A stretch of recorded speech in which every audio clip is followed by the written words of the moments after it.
आप सारी रात बैठे थे? हाँ, उठिए। शांत शांत। अब आप कुछ नहीं कहेंगी, चुपचाप लेटे रहिए। हम अभी वैद्य जी को बुला कर लाते हैं। रुकिए, हम कब से इस अवस्था में? आप सब लोग हमारी वजह से नहीं सोए। आप लोग को सो जाना चाहिए था ना, क्यों नहीं सोए? अजब दे, हम आपको आदेश दे रहे हैं, आप चुपचाप शैया पर सो जाइए। क्या आप हमारा आदेश भी नहीं मानेंगे? सो जाइए। बाबूजीराज, आइए वैद्य, बैठिए।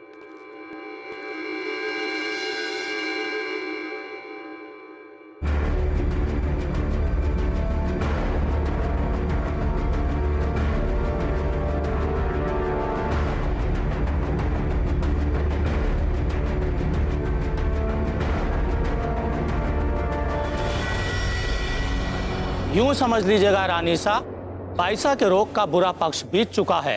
अब बस ये कुछ ही दिनों में पूर्ण स्वस्थ हो जाएंगी।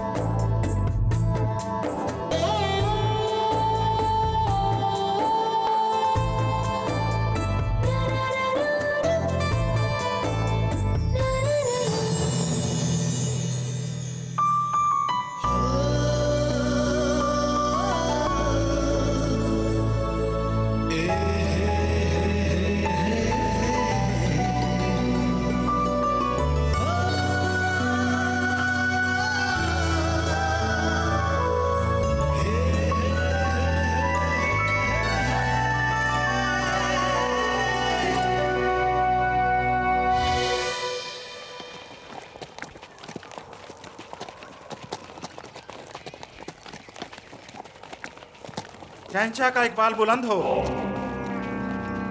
हुजूर, तेज बरसात ने गुजरात का सीधा रास्ता बंद कर दिया है। हमें अब दूसरे रास्ते से सीधा गुजरात जाना पड़ेगा। शहंशाह, हम आपसे फिर अर्ज कर रहे हैं, आपको इतने दिनों तक आगरा से दूर रहने की कोई जरूरत नहीं है। मामूली सी सरहदी बगावत है, उन्हें हम कुचल के रख देंगे, भरोसा रखिए हमारा। आन बाबा, भले ही हम बड़ी बड़ी जंगें लड़कर कितनी भी बड़ी सल्तनत क्यों ना खड़ी कर ले, मगर उसे पारा पारा बिखेरने के लिए मामूली बगावत भी काफी हो सकती है। हमें लगता है कि मुल्क की हर रियासत में, हर खासो आम के जहन में हमारा ये पैगाम पहुंचना चाहिए कि हमसे बगावत की जुर्रत कोई नहीं कर सकता है। इसीलिए खान बाबा, अगर इन छोटी छोटी बगावतों को बेरहमी के साथ नहीं कुचला गया तो लोगों के जहन से हमारा खौफ चला जाएगा। और इसीलिए भले ही आप इसे छोटी छोटी मामूली बगावत कह रहे हो, मगर हमारे जानी ये अभी भी बहुत बड़ी गुस्ताखी है, जिसे हम अपने हाथों से मिटा कर रख देंगे। चलिए राजपुताने से गुजरने वाले लंबे रास्ते से चलते हैं गुजरात। चलिए।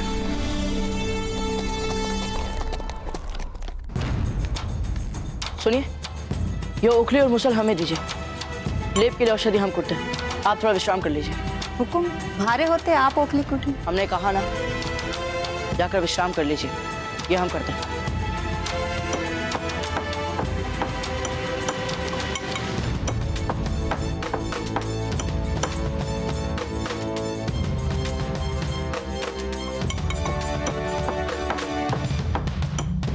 ये विषाक्त कीड़ा अजबदे को काट रहा था और संभवतः बाबूजीराज की नींद न खुल जाए, इसलिए अजबदे चुपचाप ही पीड़ा सहती रही।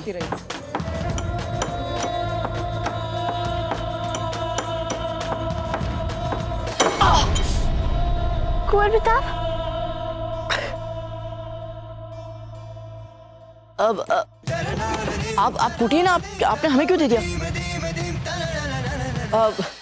वो उन्होंने ओखली और मुसल हमें पकड़वा दिया था। सुनिए, अरे वो छोड़िए ना। अब आप कैसा अनुभव कर रही हैं? ठीक। जोर कुछ कम हुआ? जी पीड़ा कम हुई खाओगी? जी।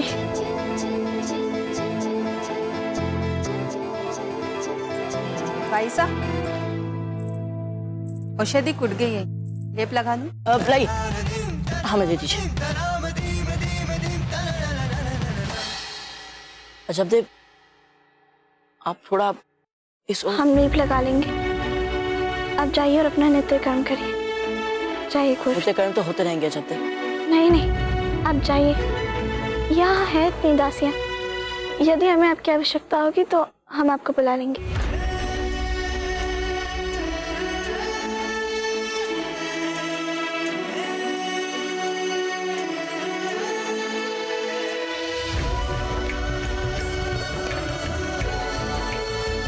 ठीक है।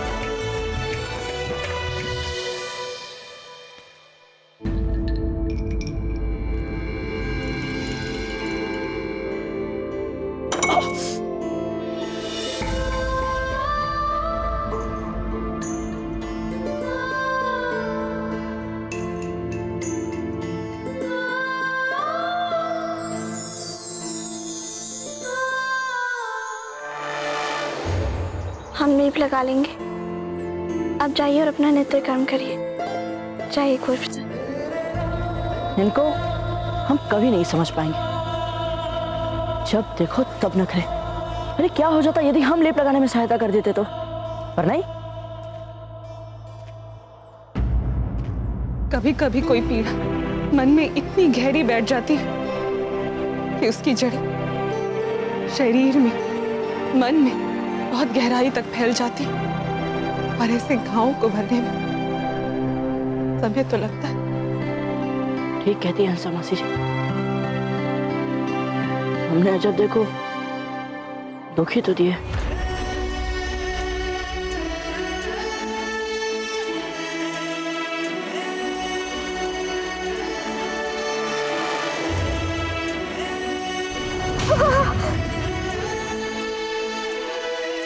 अब हमें अजबदेव के साथ अपना व्यवहार बदलना होगा। इतनी भली लड़की, उसके साथ इतने कष्ट। नहीं, नहीं, ये ठीक नहीं है।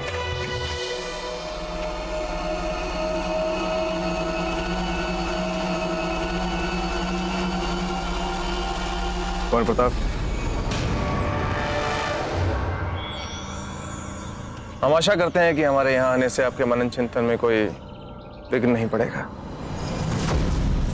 नहीं नहीं दादिया, स्नान करने में कैसा मनन चिंतन?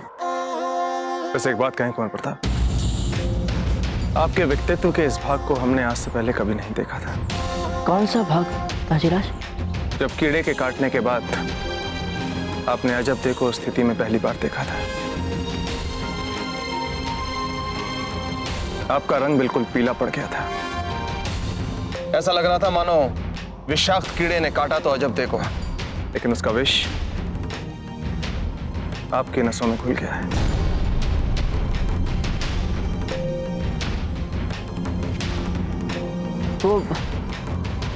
वो इसलिए दाजीराज क्योंकि हमने इससे पहले कभी किसी को ऐसा घायल नहीं देखा था ना। अच्छा, आपने कभी किसी को घायल नहीं देखा? ऐसा घाव, ऐसा रक्त आपने उस दिन से पहले कभी नहीं देखा था युद्ध में सेनापति प्रताप। हम आपकी स्थिति समझ सकते हैं कुंवर प्रताप, अच्छी तरह से समझ सकते हैं, क्योंकि हम भी ऐसे ही थे।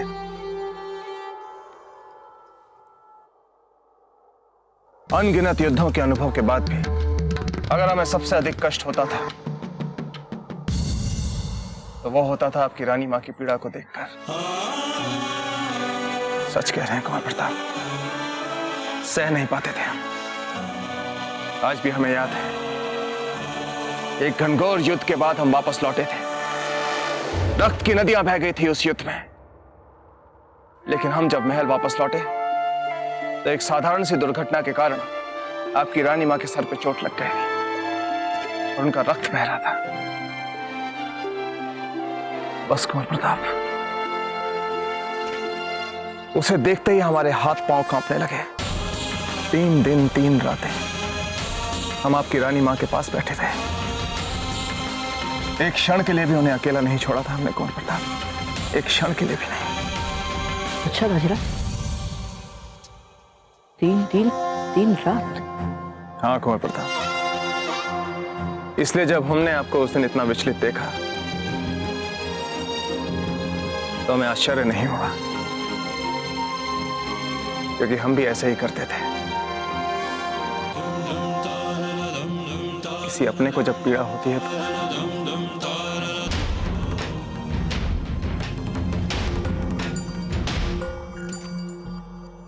अपनों से ध्यान आया कुंवर प्रताप की आपकी रानी मां आपको याद कर रही होंगी। बहुत समय से आप उनसे मिले नहीं, हमें लगता है कि अब आपको जाकर उनसे मिलना चाहिए।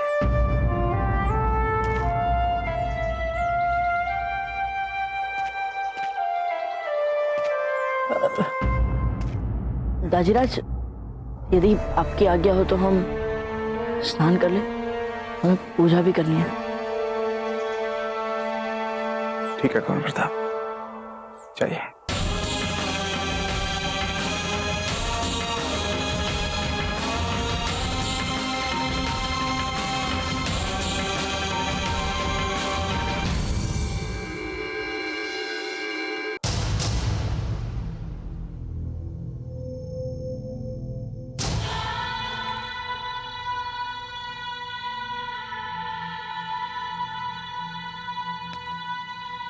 ये क्या हमारे मन के भाव इतने स्पष्ट दिखते हैं हमारे मुख पे?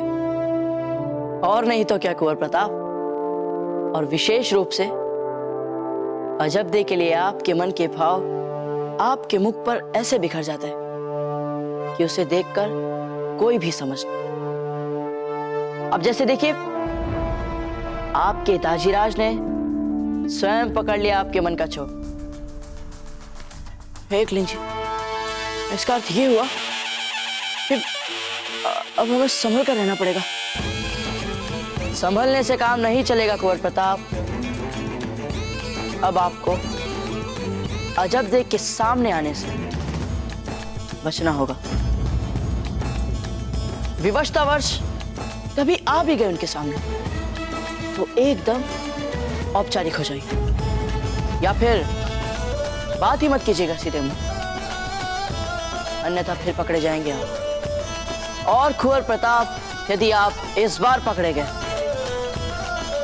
तो आपके मन की भावनाएं सबके सामने दी जाएगी। अच्छा अच्छा ठीक है, मान ली हमने आपकी सभी बातें, किंतु कम से कम एक बार तो हमें अजबदे से मिलना पड़ेगा ना। अंतिम बार हम जाकर ये देख लें कि वे स्वस्थ है या नहीं। हम जाए?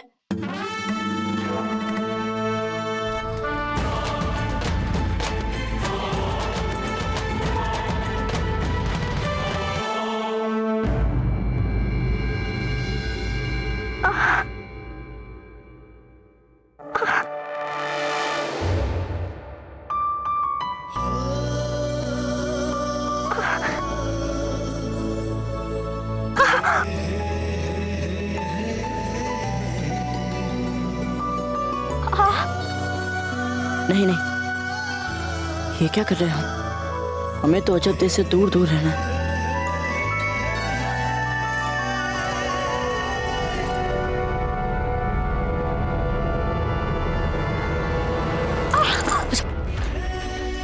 ओके।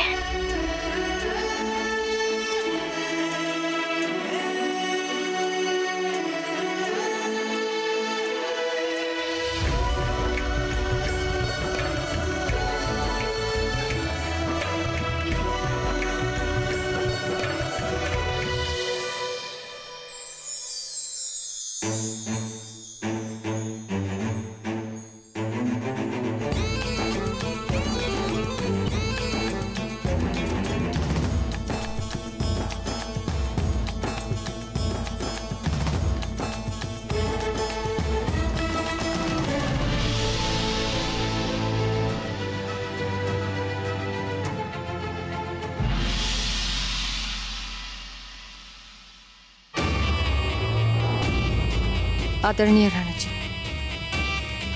ये पत्र हम आपको बहुत महत्वपूर्ण कारण से लिख रहे हैं। मारवाड़ से हमारी जीजा ने कुंवर प्रताप और फूल के रिश्ते का प्रस्ताव भेजा है।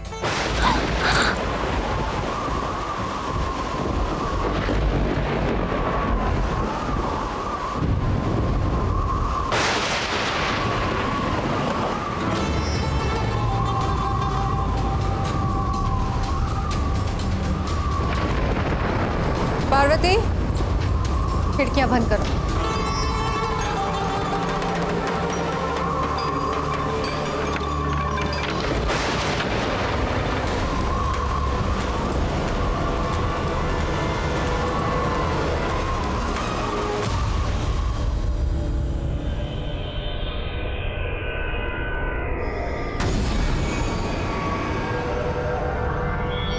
मारवाड़ से हमारी जीजा ने कुंवर प्रताप और फूल के रिश्ते।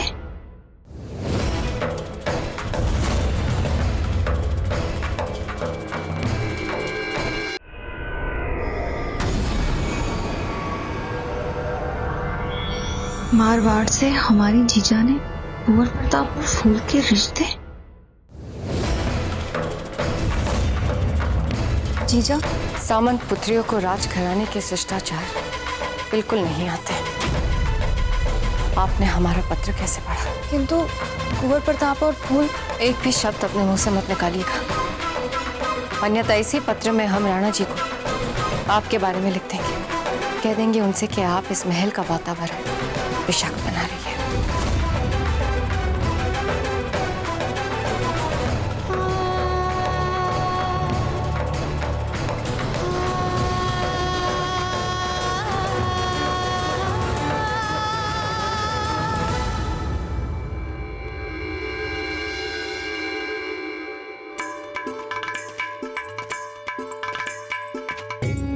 देर कैसे लगे आने में? अजय को औषधि देनी थी, हो गई उसमें देर।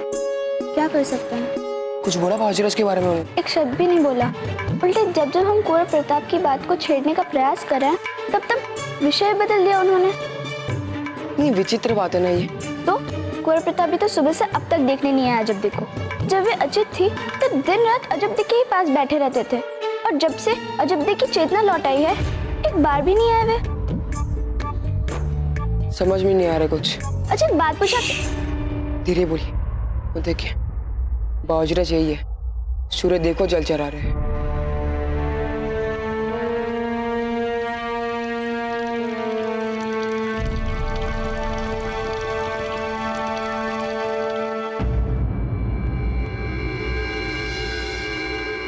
हमारे पुत्र के संबंध के बारे में बिना हमसे बात किए, बिना हमारी अनुमति लिए राणा जी को संदेशा कैसे भेज सकती है धीरबाई जी?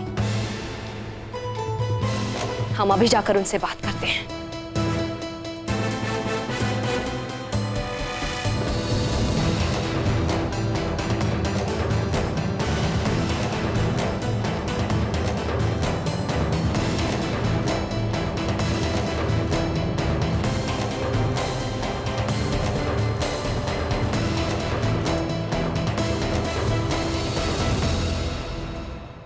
मेवाड़ के वीर महाराणा प्रताप के जीवन को करीब से जानने के लिए चैनल को सब्सक्राइब करें और बेल आइकॉन दबाना न भूलें।